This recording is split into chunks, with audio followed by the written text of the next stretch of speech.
Ayon sa ulat ng Department of Education noong 2019, isa ang academic pressure sa sanhi ng stress na nakakaapekto sa 74% ng mga high school students. Maraming assignments, mahirap na subject, at pressure.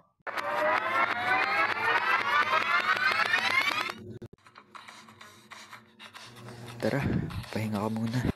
Huwag kang masyadong ma-pressure. Minsan lang ang high school life. Dapat sulitin natin ito.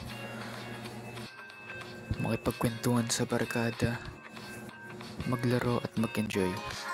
Ngunit huwag pa rin kalimutan ang pag-aaral.